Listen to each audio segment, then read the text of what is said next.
Boa noite a todos, boa tarde, bom dia para quem vai assistir essa aula em outros horários. Bem-vindos todas e todas. A gente está na nossa quinta aula do curso sobre as tecnologias do plasma e para dizer que o nosso objetivo com esse curso é apoiar todas as pessoas que desejam abraçar a tecnologia do plasma. Então, a gente vem mostrando nesse sentido dispositivos e apresentando temas que têm que ver com a questão da saúde, mas na prática a gente tem que ter um foco bem direcionado nesse curso que é introdutório, e esse foco vai chegar justamente no nanorevestimento. A gente bate nessa tecla porque é aí onde acontece a magia. A magia é fruto dessa interação dos campos do GANS com os nossos campos. E quando a gente está fazendo o nanorevestimento, essa magia acontece de uma maneira mais profunda. Na verdade, o nanorevestimento é um divisor de águas para todo buscador de conhecimento, porque é a partir do nanorevestimento que vai se dividir entre as pessoas que utilizam a tecnologia, seus dispositivos, e as pessoas que têm condições de realmente difundir, como é o desejo do Dr. Cash e também do nosso querido Padre Ticão. Então, mãos à obra, a gente precisa dominar essa tecnologia para criar os dispositivos. Quem ainda não fez vai ter oportunidade de fazer o nanorevestimento através dos grupos de WhatsApp que vão ser criados nesse mês de maio, junho e julho. Cada pessoa, cada aluno vai participar 15 dias nesse grupo, mas durante esses 15 dias vai poder ter assessoria prática de tudo que estiver sendo feito nessa fase do nanorevestimento. Sobre a atividade 3, dizer que o link deu problema, a gente está olhando isso, provavelmente vai ter outro link, mas todo mundo vai receber presença nessa aula para ninguém sair prejudicado. A colaboração é outra coisa também que muita gente me pergunta, então, para dizer aqui de novo que a gente está usando as mesmas contas do curso da naturopatia. Foi mandado um e-mail para todos os alunos explicando essa situação e colocando esses dados bancários, e a gente também está colocando esses dados nas descrições das videoaulas. Então, na aula 3, 4 e 5 do curso sobre as tecnologias do plasma, esses dados estão colocados. E, finalmente, sobre os kits para montagem dos reatores, a partir da semana que vem a gente vai estar disponibilizando um telefone de WhatsApp para quem quiser fazer as encomendas. Vamos estar enviando desde São Paulo kits de ZNO, CO2, CUO e Copo da Vida. O Jefferson vai estar encarregado dessa parte, dessa logística. E o custo do kit vai ser repassado integralmente e ainda vai ser acrescentado o custo de frete, né, de São Paulo até onde seja, e uma taxa para deslocamento aqui em São Paulo. A gente orienta quem ainda não tem os materiais ou não está se programando para fazer isso até o final desse mês de maio, que deixe para entrar nos grupos em junho e julho, porque vai poder ter um aproveitamento melhor se já tiver com os materiais prontinhos para começar o procedimento. E para quem mora em São Paulo, a Central dos Metais fica logo ali no Largo da Cumbica, o telefone está aí na tela, então fica bem mais fácil, né? E falando de materiais, mas agora dos materiais de apoio do nosso curso, toda aula a gente sempre vai ter uma carta da saúde, uma sequência de slides e uma atividade. Esses links vão estar sempre colocados na descrição do vídeo, então é só clicar nessa setinha que fica debaixo da tela e aí já vai ter acesso a todos esses links. E também, né, nosso blog que está sendo construído, não está 100% ainda, mas em breve vai estar podendo dar um aporte bem mais substancial. O endereço é www.cursoplasmasaofrancisco.blogspot.com. E agora, então, vamos à nossa aula.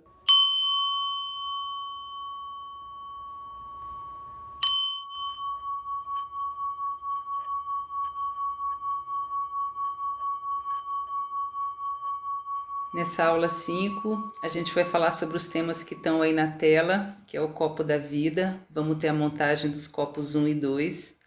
Vamos estar fechando também o conceito dos campos magráveis, magnéticos gravitacionais. Vamos falar também sobre as principais diferenças entre as duas físicas. a clássica convencional e a quântica. E por fim, vamos falar de um conceito que se chama entrelaçamento quântico, que também faz parte desse mundo da realidade sutil. A gente começa falando da campanha Um Copo, Uma Vida. O Copo da Vida foi criado por uma organização científica, que é a Fundação CASH, para atuar no combate ao Covid. É esse copo que está na figura aí à direita, no canto superior.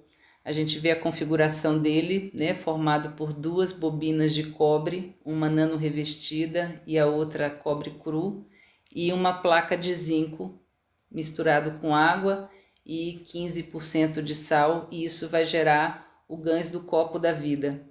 As informações sobre montagem e protocolos de utilização dos copos 1 e 2 estão nos sites da campanha, que é esse aí que está na tela, kfssi.copodavida.com.br, e os principais encaminhamentos que se pode ter nessa página é o auxílio a pessoas doentes e também os processos de capacitação de voluntários. Então, quem sentir no coração, quem quiser contribuir e integrar a campanha Um Copo, Uma Vida, é só entrar nessa página e se contactar com os grupos que estão em todos os estados do Brasil.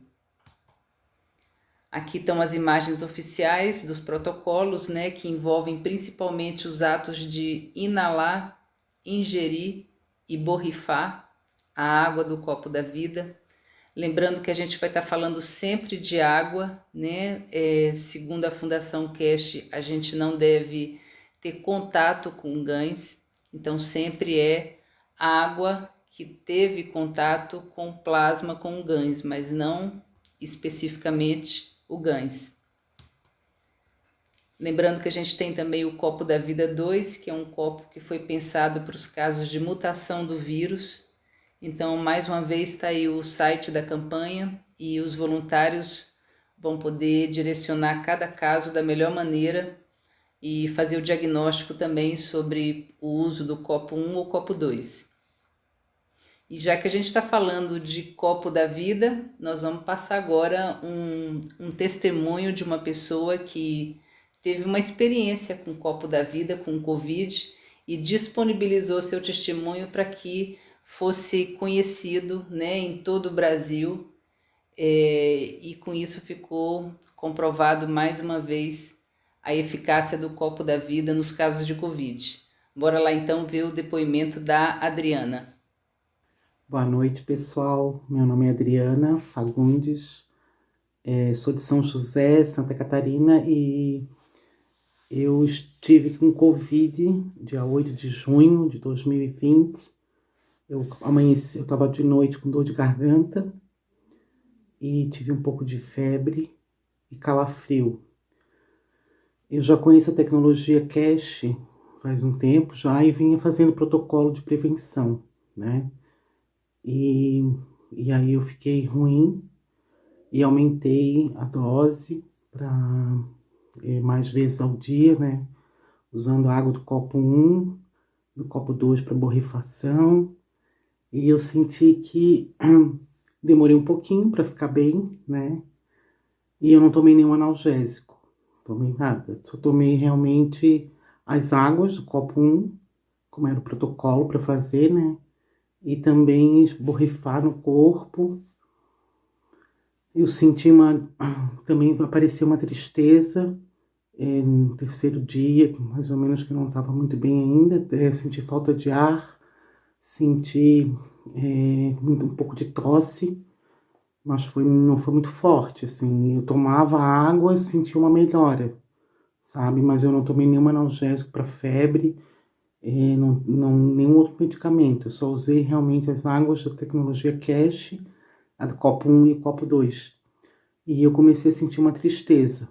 Eu comecei a chorar, eu senti estranho, porque, né, a pessoa tá gripada, como se fosse uma gripe meio forte, e mas nunca fiquei triste com gripe, tipo, é a primeira vez. E aí eu fui usando a água e eu vi que foi indo, aumentei a quantidade, né, para aumentar a dosagem também, eu fiz isso, e eu notei que melhorei muito. E hoje é dia 15, né, de junho. Eu tô bem melhor, né? Amanheci sem tosse, não estou com tosse o dia todo. E já é 7 horas da noite, agora é isso. E eu senti que agora eu tô bem melhor. Então, assim, realmente funciona, né? Porque quando a gente tem febre, a gente toma um antitérmico, uma aspirina, um antipirona, né? E eu não tomei nada. E para dor de garganta, normalmente eu usava própolis, né? E eu não precisei usar nada. Eu botei compressa, né? No pescoço, na cabeça, no peito. E a tosse melhorou, a febre foi embora rapidamente, tipo em meia hora, acho que em meia hora já não tinha mais febre, os calafrios tinham ido embora. Eu fiz o teste para Covid no sábado, né, e a hora que estiver pronto eles vão me avisar, e eu vou postar, né, na minha rede social que realmente, né, se deu positivo ou não, porque eu também não sei, né, mas todos os sintomas. Senti calafrio, dor de garganta, febre e tosse. Também me deu bastante cansaço, assim, sabe? Ficava assim, fazendo as coisas mais devagar, assim, o serviço, o trabalho, né? Mas eu sabia que eu ia melhorar, né? O conhecimento, né, que eu tenho da tecnologia, eu agradeço muito à Fundação Cash por ter passado pra gente, né, essa coisa maravilhosa. Só gratidão para todas as pessoas do grupo, né, do Telegram, que o pessoal tem um grupo, a gente tem um grupo. E eu vim falar do meu relato, porque a gente só acredita mesmo quando acontece com a gente, né? E realmente é um vírus muito forte, eu senti que ele era muito forte e que realmente derruba a gente. Normalmente eu sou saudável há 5 anos que eu não tenho gripe, né? Não tomo nada, suplementação nenhuma, é só comida, né? Como normal, comida, frutas, verduras.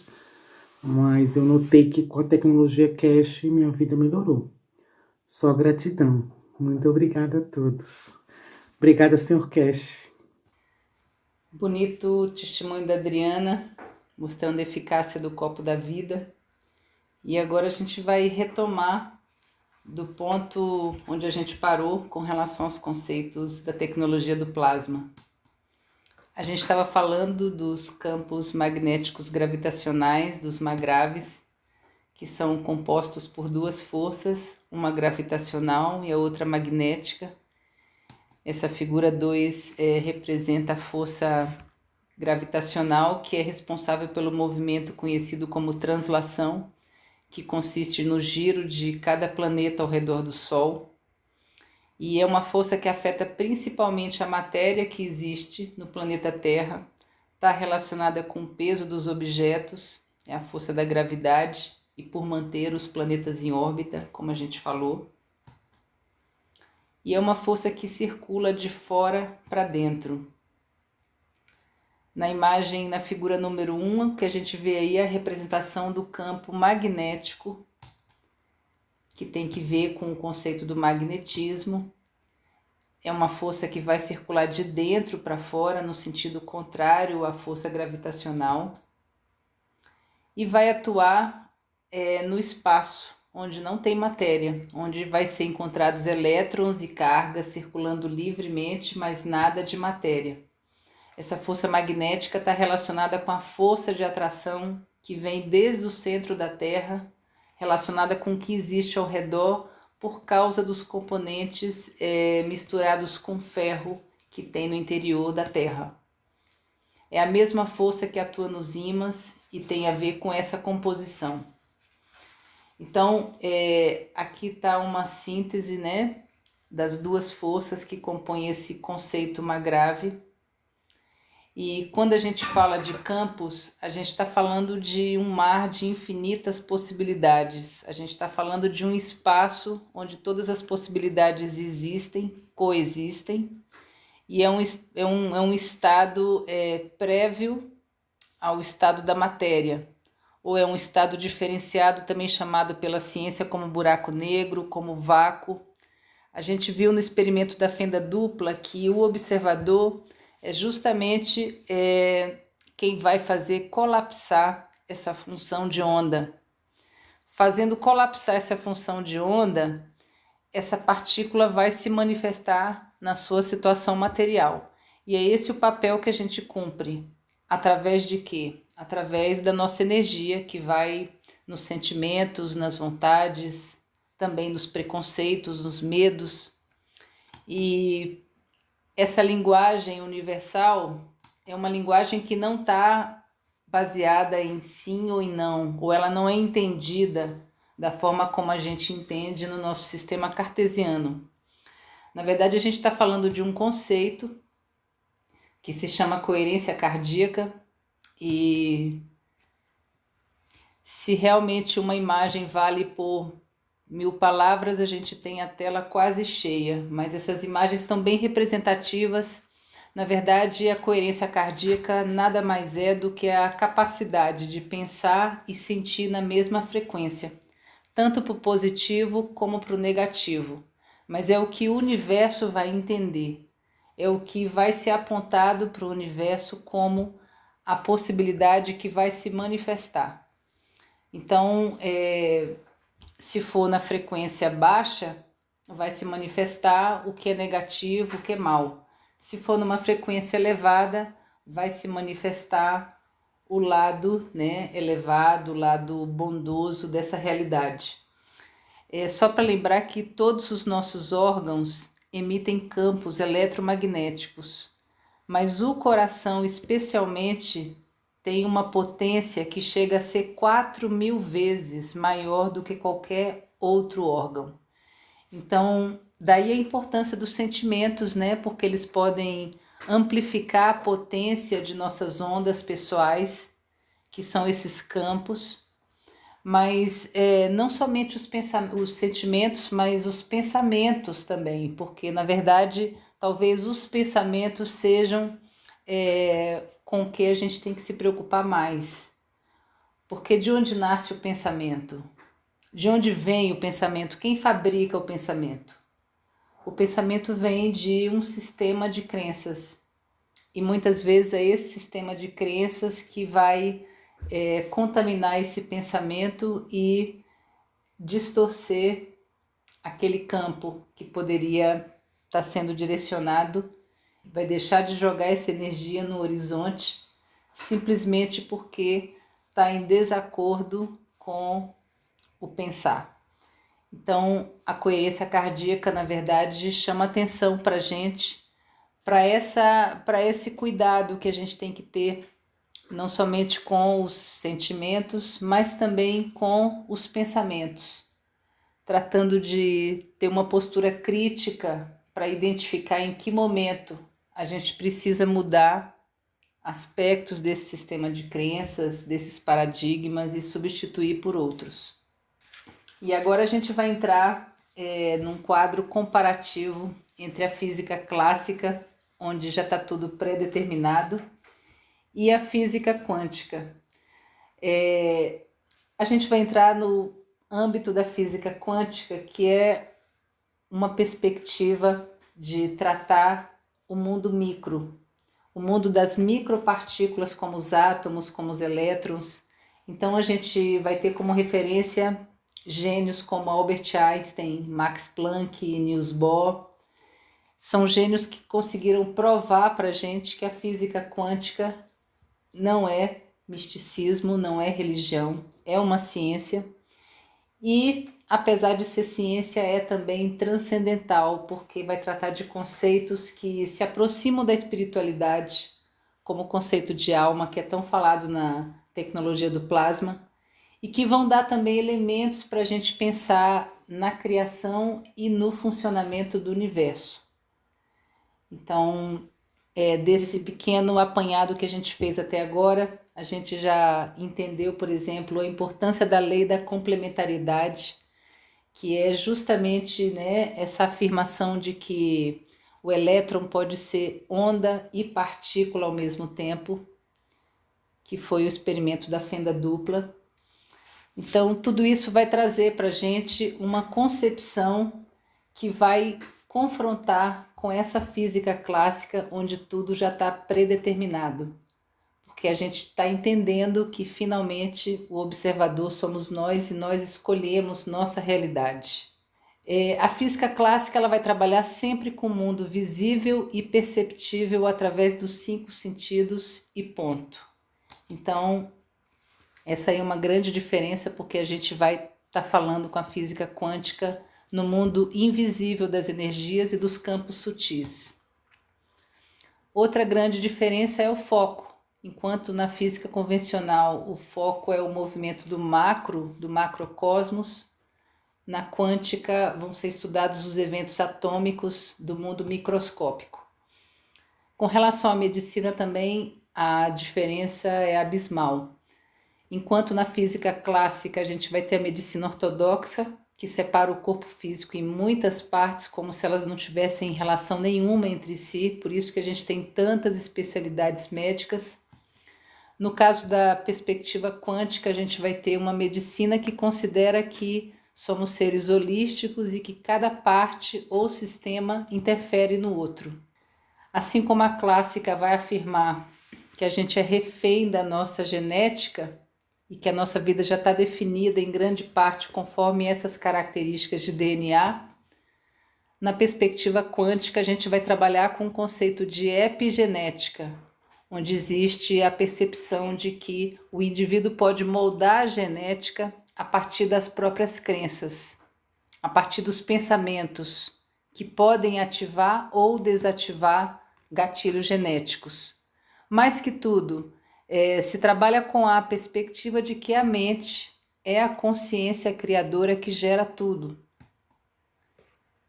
Então, finalmente, a física convencional trabalha com leis que são imutáveis e que desconsideram por completo a importância da intenção nos acontecimentos. Enquanto que na perspectiva quântica, a gente vai trabalhar em uma perspectiva muito diferente dessa realidade nossa, cartesiana, e é por isso mesmo que a gente tem que ter paciência e entender que é preciso um pouquinho mais de tempo para a gente compreender e assimilar essa nova forma de ver o mundo. E quando a gente fala do plasma, a gente está falando da ciência do invisível, que também é a ciência da física quântica. Mas aqui a gente vai citar então as 3 frentes de atuação que a gente tem com plasma. A número 1 é a consciência, que é essa percepção da realidade sutil, de tudo que isso traz para a gente, de uma maneira imperceptível. A gente vai ter também a parte dos supercondutores, que é o nanorevestimento, que é essa antena de captação de energia cósmica. E vamos ter também a produção de GANs, que é a matriz divina. Então, a tecnologia do plasma, nesse contexto, ela oferece para a gente uma maneira de facilitar esse entendimento através da interação dos campos do GANs com os nossos campos. Então, dessa forma, a gente consegue compreender de melhor maneira como que atua essa ciência do invisível. Como bem disse o Bernardo Teixeira, buscador de conhecimento de Belo Horizonte, ninguém consegue fabricar um iPhone em casa, mas depois que a Fundação Keshe chegou, a gente pode agora realmente produzir com nossas mãos a matriz divina em nossas casas. Então, realmente, só isso aí foi um salto quântico, essa possibilidade, e a gente aproveita para agradecer à Fundação Keshe e colocar nossa energia para que esse conhecimento chegue ao maior número possível de pessoas. Bom, e agora que já ficou bem claro a diferença entre uma coisa e outra, ou seja, as duas físicas, a gente vai entrar num conceito do emaranhamento quântico, que é um conceito bem controverso também, como tudo nesse mundo quântico. O próprio Albert Einstein dizia que esse conceito de emaranhamento quântico era, na verdade, uma ação fantasmagórica à distância. Então, essa definição dele mostra o nível de ceticismo que ele manteve durante boa parte da sua vida com relação à física quântica, apesar das contribuições mais que valiosas que foram fundamentais para que esse estudo da física quântica também se estruturasse. Então, naturalmente, que antes de morrer ele deve ter revisto vários posicionamentos que foram mantidos ao longo da vida. A gente vai para esse vídeo, então, que vai aprofundar um pouco mais esse conceito, e na sequência a gente passa a palavra para o buscador de conhecimento Inácio Fitas, que vai estar orientando na montagem dos copos 1 e 2 da vida, e finalizamos nossa aula com o Bernardo Teixeira, desde Belo Horizonte, que vai estar falando sobre uma outra característica da realidade sutil, que é a não localidade. Espero que vocês gostem do conteúdo dessa aula de hoje, que tenham uma excelente semana, com muita proteção, e até segunda-feira que vem. Gratidão.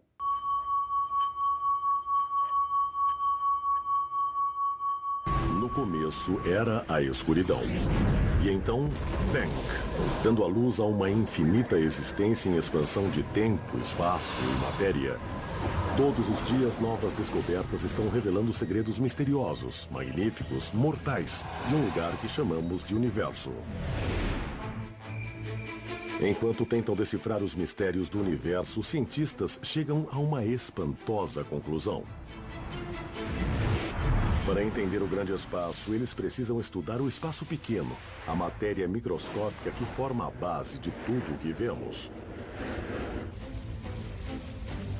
Mas ao encolher bilhões de vezes até o nível de átomos e partículas subatômicas, entramos num mundo estranho e inexplorado. Quando descemos ao mundo microscópico, nós vemos que é realmente estranho. Chega a ser bizarro e inacreditável. A matéria desse universo é muito menor do que tudo que podemos ver com um microscópio, mas contém a chave para o cosmos. Nós só podemos entender de onde viemos se entendermos esse louco micromundo.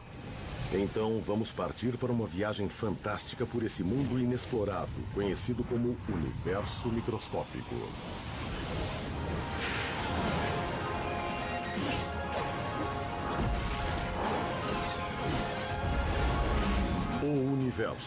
O universo microscópico.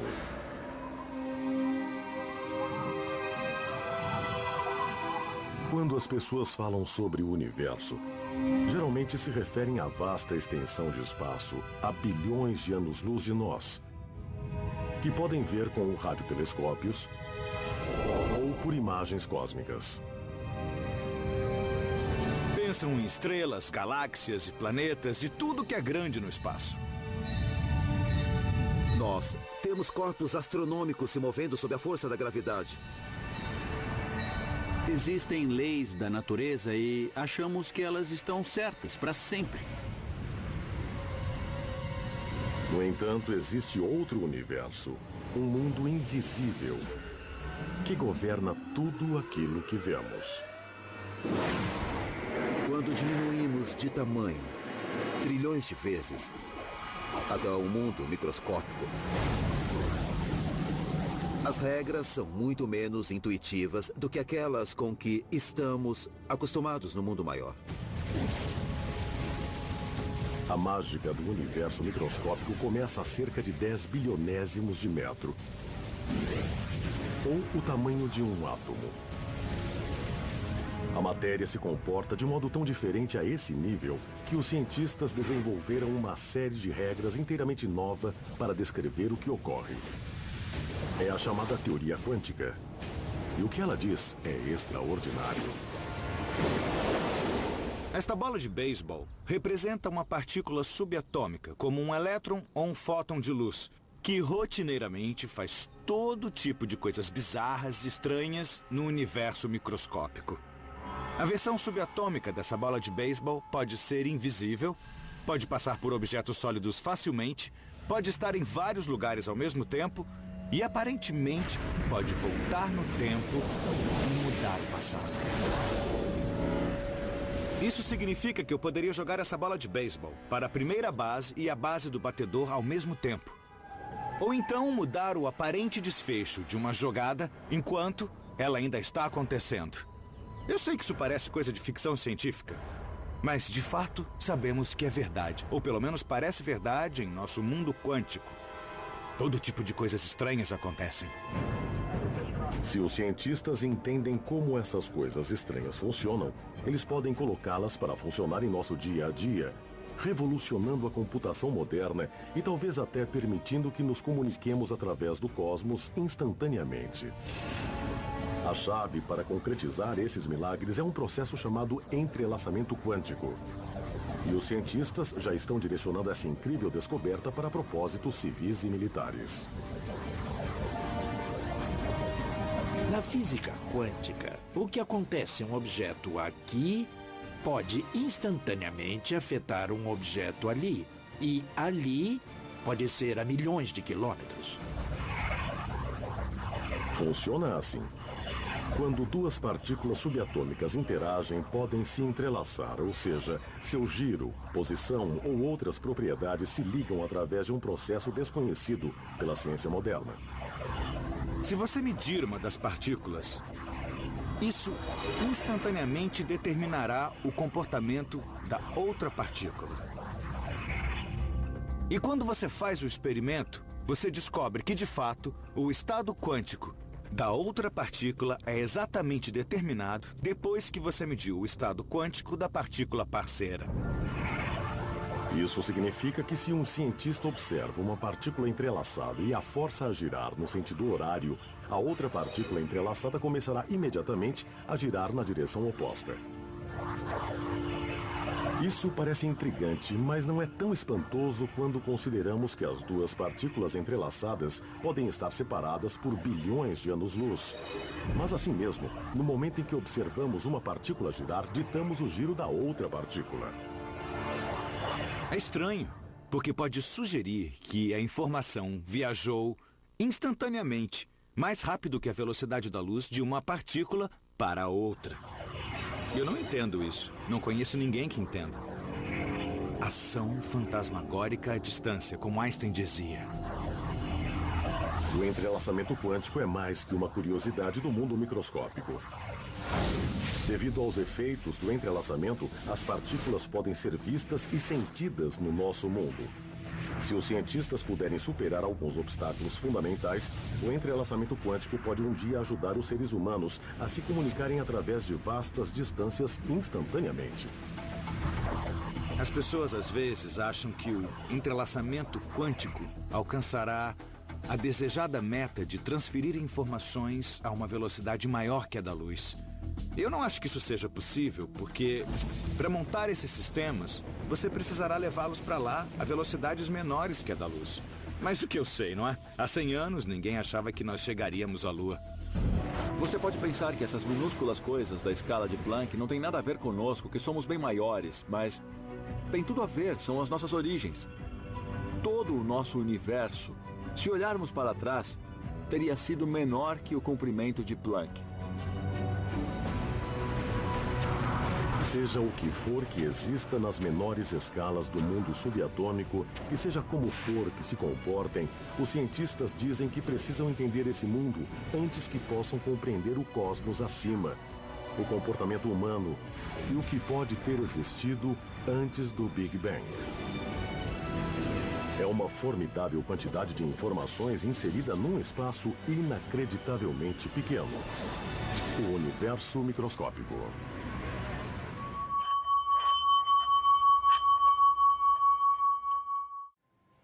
Boa noite, pessoal. Boa tarde ou bom dia para quem for assistir essa aula em outros momentos. Estamos aqui para a 5ª aula do curso da Tecnologia de Plasma, onde abordaremos 3 itens. Coleta, montagem do copo da vida 1, copo da vida 2 e revisitaremos o tema nanorevestimento, que é muito importante para toda essa tecnologia. Então que façamos isso lembrando sempre com muita boa intenção, emoção, maior carinho e dedicação. Vamos lá? Gratidão. Bem, pessoal, Vamos então começar pela montagem do copo Uma Vida 1, que se fez necessário devido ao crescimento de casos de virose no mundo, né? Então nós fomos presenteados com essa forma, esse modelo de reator que nos permite produzir uma água plasmada para essa finalidade. Então o que nós vamos precisar para montar esse reator? Um recipiente, pode ser de vidro, de boca larga, de preferência. Colocamos uma base onde vamos pendurar as bobinas. Bobinas de fio, pode ser flexível. Essa aqui tem 9 espiras, tem esse formato. Fio pode ser flexível, pode ser rígido. Qualquer fio de cobre tem que ser de cobre puro. Detalhe, o cobre foi limpo, desinfectado com vinagre. Todos os itens aqui a gente desinfecta com vinagre e água, tá? Então, cobre com um fio. A bobina que já foi antecipadamente nano revestida, e essa está bem nano revestida,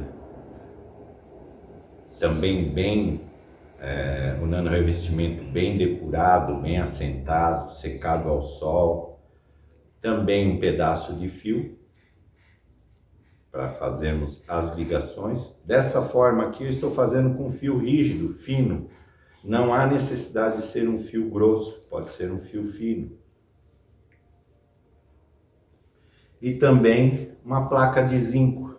Esse zinco, no caso, foi comprado, é um zinco um pouco mais espesso do que aquele que a gente encontra em pilhas, porque o zinco ele é mais solicitado na hora do copo montado. O zinco ele é mais atacado pela água, pelo sal. Então, uma plaquinha um pouco mais grossa, ele tende a durar mais. Mas isso é uma característica que eu busco. Não que é imprescindível, pode-se usar o zinco de pilha, desde que seja um zinco de muito boa qualidade, de pureza excelente, né? Então, faço um furo na barrinha de zinco. O importante é fazer essa conexão muito bem feita, porque é aqui por onde vai estar interligando aos outros metais. Se eu quiser usar metal aqui, ou seja, um alicate para apertar, vou ensinar uma dica já aqui, ó. Posso usar um papel, visto aqui com papel, pego o alicate, que é ferro, não quero encostar, não quero contaminar, e dou uma apertadinha na minha emenda aqui, ó. Não encostei o alicate no zinco ou no cobre que fosse, e já, desde que esteja tudo limpo, né? Então temos aqui um cobre, um zinco e o cobre nano. Posição do zinco. Aqui eu estou tomando cuidado de colocar o zinco alinhado para cima, e vocês vão entender logo o porquê da razão. Não deixar ele muito baixo, por conta da altura do meu recipiente e por conta da profundidade, claro, né? E do distanciamento. Então já pus aqui, o meu apoio está soltando, mas eu posso amarrar essa madeira, posso fazer de várias formas. A bobina de cobre tem uma facilidade, que eu já deixo ela com um gancho, então é só encaixar aqui, é só um apoio.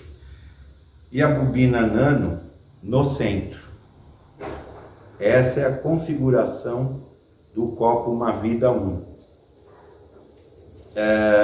Um detalhe que eu ressalto, por vezes não é muito ressaltado, é que ao se conectar os fios, fazemos assim: conectamos o cobre puro, que nesse caso aqui é um fio flexível, poderia ser um fio rígido.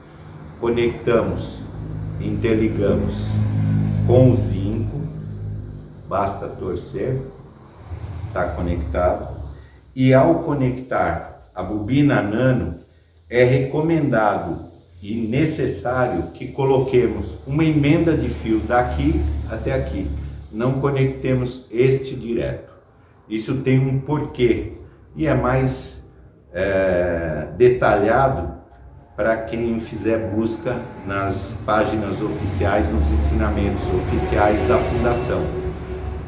Basicamente, ela vai atuar na carga que vai ser transmitida aqui e na produção e velocidade de produção dos ganses e qualidade, pureza.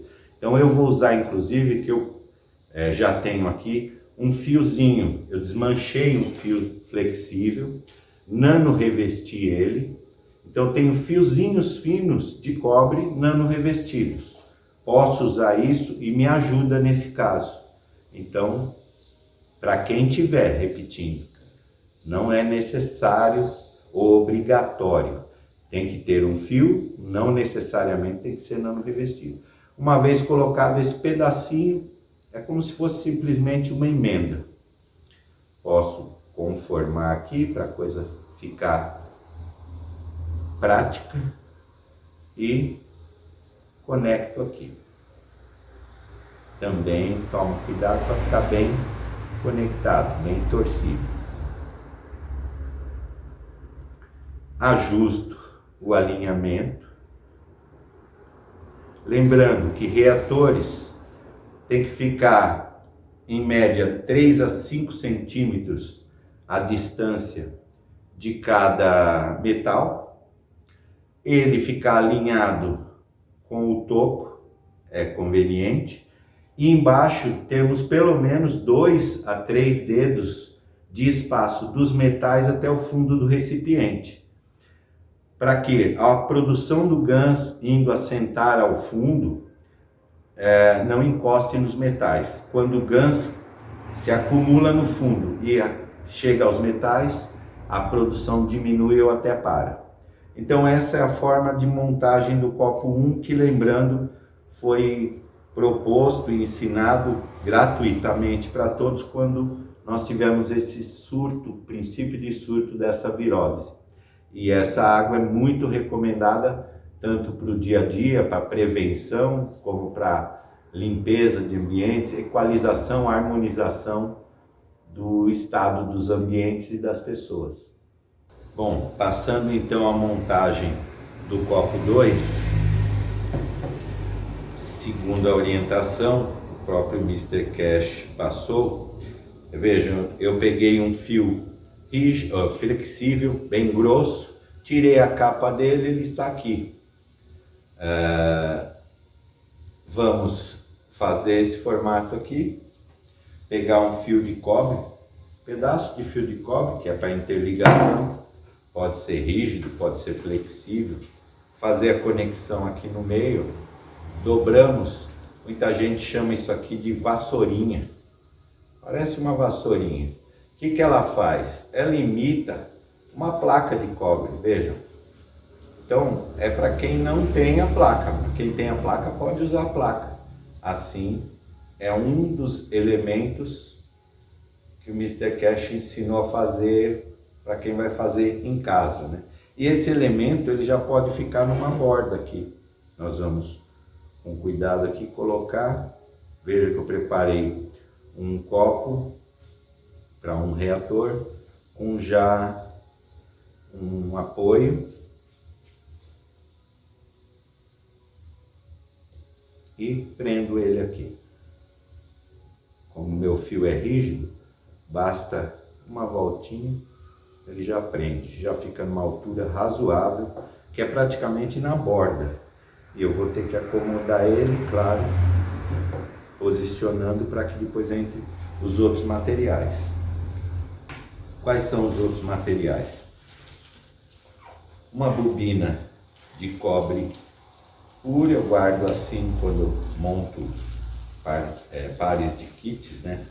Uma bobina de cobre puro e uma bobina nano revestida.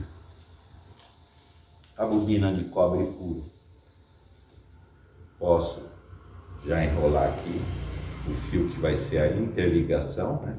Pode, repito, ser qualquer fio flexível, desde que seja de cobre. Eu não preciso ficar utilizando fios novos de rígido, preciso comprar especificamente.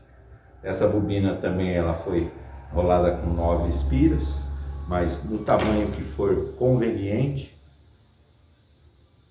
Lembrando que eu estou usando luva, vejam, para manusear, eu estou usando luvas, que é porque os materiais já foram esterilizados. A gente usa sempre água abundante, vinagre de álcool, para esterilizar todos os materiais que vão entrar em contato. Aqui, uma bobina nova nano revestida. Também pego um fio de cobre para fazer interligação. Bem conectado.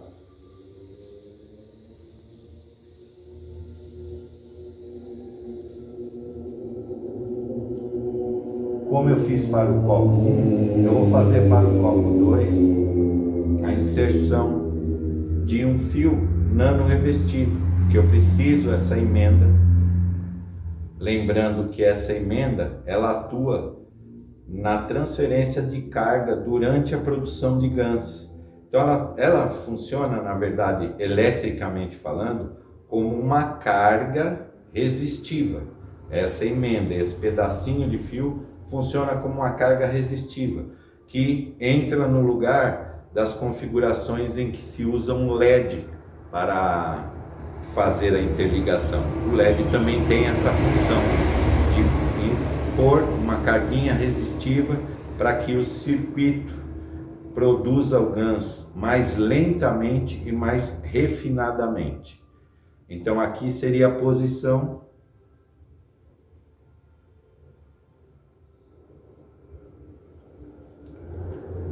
vejam que elas estão bem próximas.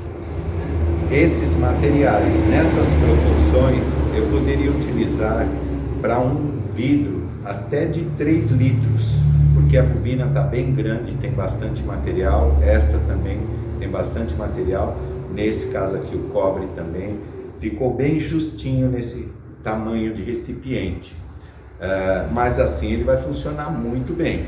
Tá? Então dando a possibilidade que eu tendo um material de metal, cobre, no caso do copo 1, zinco, os tamanhos abundantes, eu posso usar recipientes maiores que vão me permitir produzir durante mais tempo mais GANs.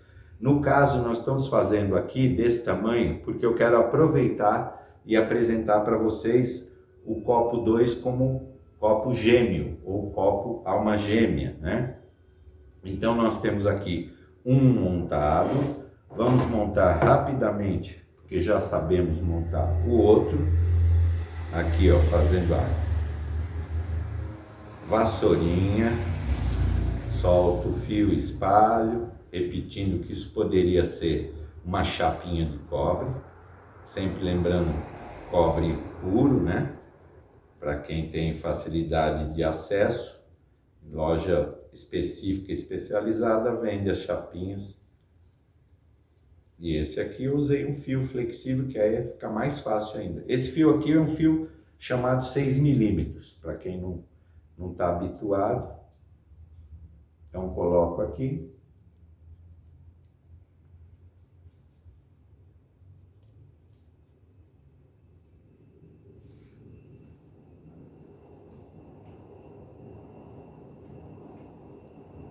Firmei aqui, vou colocar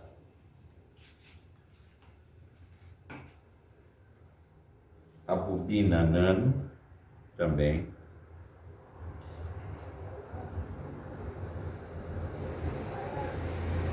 e vou colocar, estou com outra bobina aqui de um outro modelo, mas que não serve, veja, bobina de cobre, poderia ser uma bobina do mesmo feitio daquela. Essa é um modelo de fio rígido, essa está nessa coloração porque ela não foi devidamente limpa. Repito que quem for fazer de fio rígido, cuide bem para a limpeza, e a limpeza ela deve ser feita com materiais próprios que tiram qualquer intempérie, que tem o fio, se foi um fio utilizado. Então a gente costuma usar um limpa-alumínio, depois passar num vinagre com água também para tirar os resquícios. A bobina estando aqui, faço a ligação do fio de conexão e a bobina vai no seu devido lugar, na ponta extrema oposta à chamada vassourinha. Agora eu vou chamar a atenção para vocês. Eu tenho 2 copos número 2, um copo Uma Vida 2 montado. Como que eu transformo isso num copo gêmeo? Eu conecto as 2 cobres puros, faço a conexão.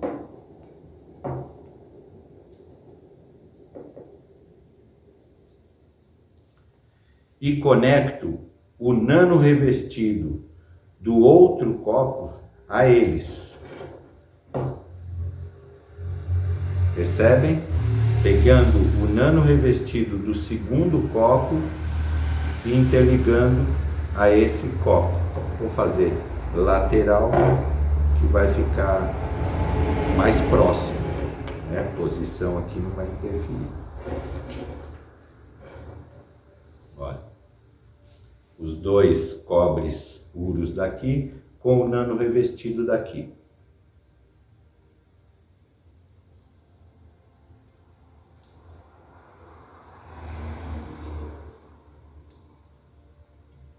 Interligado, mantenho ele aqui.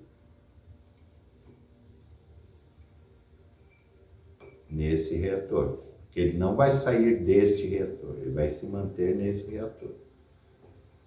Deixa eu travar ele aqui que ele não fica soltando. E da mesma forma, sem encostar os fios, vou passar esse por aqui, para ele ficar livre. Da mesma forma, no outro reator, eu vou conectar os 2 cobres puros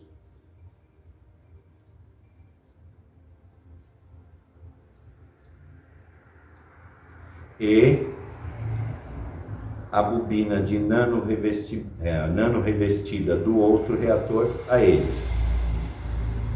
É a única interligação cruzada que nós fazemos. Isso tem bem desenhado bem claramente no protocolo oficial da fundação. Para quem quiser ver o desenho bonitinho, é de fácil acesso, está livre para todos. Esses estão montados, são copos gêmeos, da mesma forma que o copo 1, nesse nível, com pelo menos um espaço abaixo para dar coleta de GANs, que eles vão se depositar no fundo, e basta eu ter a água então a 15% de sal puro, água pura, da melhor que eu consiga, misturar, dissolver totalmente esse sal e preencher no nível um pouco abaixo da borda, porque eu tenho que garantir deixar os metais um pouco fora da água, pode ser um pouco 5 a 10 milímetros. Lembrando que algumas pessoas ficam com dúvidas sobre a proporção de sal a ser diluída na água e às vezes até que tipo de sal. Lembrando assim, a água mais pura que a gente tiver à mão. Sal também. Então indicam sal de Mossoró, sal de gado, né? Esses sais mais puros da natureza. A água também é mais pura. E que proporção usar em qualquer reatores? A margem de diluição de sal para reatores em geral, de 3 a 10% é uma gama que se usa normalmente. Então, por isso que alguns buscadores de conhecimento apresentam uma quantidade e outros apresentam outra. No copo da vida, especificamente, foi falado para se utilizar 15% de sal. E isso é por quê? Porque a quantidade de sal vai implicar na velocidade de produção. Então, com 15% de sal vai produzir GANs mais rápido. E esse mais rápido é porque há necessidade para o momento da virose, entende? A variação da quantidade de sal não implica tanto na qualidade do GANs. O GANs vai ser efetivo, vai ter o campo eletromagnético gravitacional propício, necessário para proporcionar o bem. Mas, então, Mr. Cash nos colocou que tanto no copo 1 quanto no copo 2, utilizemos 15% de sal, tá certo? Se nós produzirmos com 10% de sal, também vai produzir o GANs, ele também vai ser efetivo. Então, para quem tem dificuldade nessa mensuração da quantidade de sal para diluir na água, então pegue a referência do seu recipiente, se vai pôr 1 litro, 2 litros, 3 litros, faça a relação de litro para grama direto, fica com a margem de erro muito pequena, e se coloca os 15% ou os 10% de sal em relação à água que a gente está usando. Por exemplo, vamos lá usar uma regra bem simples. Então, se usamos um recipiente de 1 litro, que são 1000 mililitros, 10% de 1000 é 100, 5% de 1000 é 50, então 15% de 1000 é 150 gramas de sal. Então, em 1 litro de água, 150 gramas de sal. Se for usar um recipiente de 3 litros, 450 gramas de sal. E assim eu diluo a parte, tomo cuidado que o sal fique totalmente diluído antes de colocar no meu reator. Uma vez colocado, todas as ligações feitas, a altura verificada, tudo ok, coloquei a água com o sal no reator, é o start do reator. Ali o reator começou a produzir. Então, lembrando que todo o carinho, toda a dedicação, toda a boa intenção, nessa hora principalmente, e agradecendo pelo GANs que vai ser colhido. Um recipiente pode ser de plástico para se diluir o sal, pode ser de vidro. O tamanho tem que ser sempre maior do que o reator, claro, porque eu vou ter que usar para encher todo o reator, para mim não ter que ficar preparando mais água salgada. E um detalhe, se eu produzir mais água salgada do que cabe nos meus reatores, ainda melhor, porque aí eu guardo essa água salgada diluída, né, o sal com a água, para quando eu chegar lá na frente na etapa de coleta, que eu vou retirar meus ganses, eu vou precisar completar meu reator com água salgada. Então eu completo com essa mesma água que eu produzi no início da produção. Mais um tópico que eu acho importante reabordar aqui, pessoas também perguntam, quem vai usar o zinco retirado de pilha? É simples, a pilha tem que ser nova. A pilha ela não deve ser alcalina, porque a alcalina não possui o zinco puro. Então uma pilha que seja dessas simples, normais, nova, eu desmancho a pilha. Ao tirar a placa de zinco, um teste muito importante que eu preciso fazer para ter certeza que o zinco é puro, é simplesmente encostá-la num ímã. Eu encostei o zinco no ímã, o ímã não adere, não é atraído ou vice-versa pelo zinco. O ferro, se esse zinco contiver ferro, o ímã vai atrair. Então, se for mesmo sendo uma pilha nova, se eu encostar um ímã e ele atrair aquela chapinha de zinco que eu tirei da pilha, esse zinco contém ferro. Ele não deve ser utilizado para os reatores de forma alguma nesse momento de virose. E lembrando a todos que nesse momento que precisamos nos cuidar com essa virose, que a Fundação Cash disponibilizou no Brasil para quem tem casos emergenciais e precisam de tratamento, de cuidados com a água de plasma. Há um link que vai ser disponibilizado aqui embaixo e na descrição do vídeo no Telegram, onde se faz um acesso direto num grupo, num cadastro, esse cadastro vai acionar o grupo de voluntários que vai entrar em contato com vocês e podem auxiliar da melhor forma, fazendo os testes, entregando as águas gratuitamente.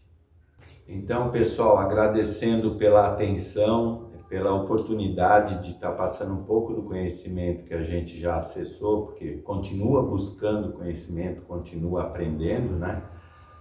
Quero convidar vocês para a aula 6, que é a próxima aula, e onde vamos tratar de algum detalhe da produção, né? Eu citei no comecinho dessa quinta aula que abordaria a produção. A produção era dividida em algumas etapas, que é a montagem do copo, o start da produção de GANs e a coleta dos GANs depois, que é o que nós vamos abordar na próxima aula, é parte da produção. Então, agradecendo essa oportunidade e qualquer dúvida, estamos à disposição. Namastê.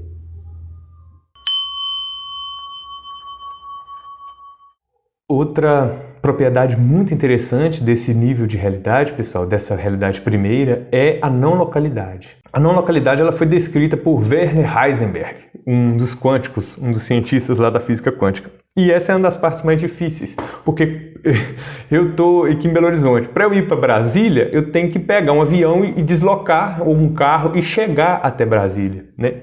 Essa é a concepção do mundo físico. Na realidade primeira, não existe localidade. O fato de eu pensar, eu já me transformo, me teletransporto, né? Me aproximo. E isso, de alguma forma, isso vale aqui para essa realidade também. É por isso que a gente pensa nas pessoas e se conecta com elas, né? É por isso que a gente pensa naquele emprego, a gente reza, a gente pede aquele emprego, aquela oportunidade e Deus dá a graça dele pra gente, né? Para conseguir isso. Então, essa propriedade de não localidade, ela fala que o universo é não local. Eu posso acessar, de onde eu estiver, eu posso acessar o outro lugar que for. Inclusive tem uma coisa que fala que o pensamento é a coisa mais rápida do mundo, né? Que basta eu pensar no sol que instantaneamente eu cheguei. Em um nível, claro que eu não chego com o meu corpo lá, né? Mas o pensamento ele é uma força, ele é uma energia. Demonstra pra gente esse potencial de não local do universo. Com essa característica, com essa propriedade, eu posso, em tese, acessar realidades mais elevadas, né? Eu posso, estando aqui no meu trabalho, no meu dia a dia, eu posso também estar num plano superior, numa realidade superior.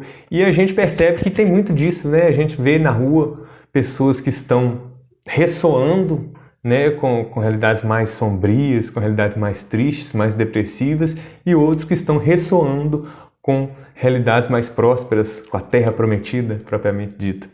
E, a princípio, no coração da gente, né? E quem acha, né, que isso não é nada, basta ver a diferença entre uma pessoa e outra. Uma pessoa que está ressoando com as realidades mais densas e outra que está ressoando com as realidades mais elevadas vibratoriamente. A diferença é clara. O produto da vida de uma pessoa que ressoa mais alto é completamente distinto do produto da pessoa que ressoa mais baixo. Pessoal, existem algumas ferramentas, além dessa compreensão, existem algumas ferramentas que a máquina humana ela tem para interagir com essa realidade, com esse nível de realidade. Para começar, a gente interage com esse nível de realidade divina através da nossa alma, através do nosso campo, através do nosso torus. O que é interessante aqui é que o meu campo ele não está sob o meu comando. O meu torus, a minha alma, o meu campo, ele está sob o comando do meu irmão, do meu primo, da minha esposa, né, do meu chefe. São essas pessoas que comandam o meu campo. Porque o campo ele é um produto da dualidade pensamento-sentimento, da polaridade pensamento-sentimento. O que eu estou sentindo, eu estou expressando através do meu campo. É por isso que eu preciso acreditar nas coisas. Enquanto eu faço um pedido, eu preciso acreditar, porque a crença é uma expressão do meu campo. Eu posso até fazer pedido sem acreditar, mas eu vou expressar falta de fé. E aí eu vou obter nada. Então, para que eu expresse, para que eu conduza o que eu estou expressando no meu campo, eu preciso conduzir o que eu estou sentindo no meu coração. E como que eu conduzo o que eu estou sentindo no meu coração? É através do que passa na minha cabeça, é através da forma que eu vejo o mundo, é através dos julgamentos que eu faço a respeito da realidade. Aqui mora um duelo. Aquele que tenta controlar seu pensamento, ele morre tentando. O pensamento é incontrolável, pessoal. Depois que ele chegou na cabeça, você pode correr dele, você pode fugir dele, você pode dormir.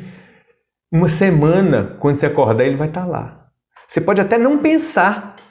Você pode passar anos sem pensar aquele pensamento. Mas ele existe lá dentro de você, bem guardado. Na hora que houver um estímulo do lado de fora, esse pensamento ele vem como uma avalanche. Porque ele é você. A gente não muda o pensamento, pessoal. A gente muda o que está atrás do pensamento. O que fabricou o pensamento. O que conduziu até você chegar naquele pensamento. E isso é um negócio chamado sistema de crenças. Sistema de crenças é o programa implantado na sua cabeça. Desde que você chegou, desde que você nasceu até o dia de hoje. É as coisas que você acredita, a forma como você julga a realidade, a forma como você vê o mundo. Para que eu mude o meu pensamento, eu tenho que mudar o julgamento que criou o pensamento. Quando eu mudo esse julgamento, quando eu mudo o meu olhar a respeito da realidade, o pensamento automaticamente se dissolve ou se constrói. Quem está assimilando esses conceitos, quem está ressoando com esses conceitos que eu estou passando, está criando um novo sistema de crenças. Esse novo sistema de crenças, ele vai gerar pensamentos vibratoriamente mais elevados. Esses pensamentos vibratoriamente mais elevados vão ressoar com essas realidades mais elevadas através do sentimento que eles provocam. Esse sentimento que pode ser sentido, pode ser tocado, ele conduz, ele define a sua expressão de campo, a sua expressão de alma. E a sua expressão de alma é a comunicação que você tem com essa realidade sutil. É por isso que umas pessoas são vencedoras e outras pessoas nem tanto.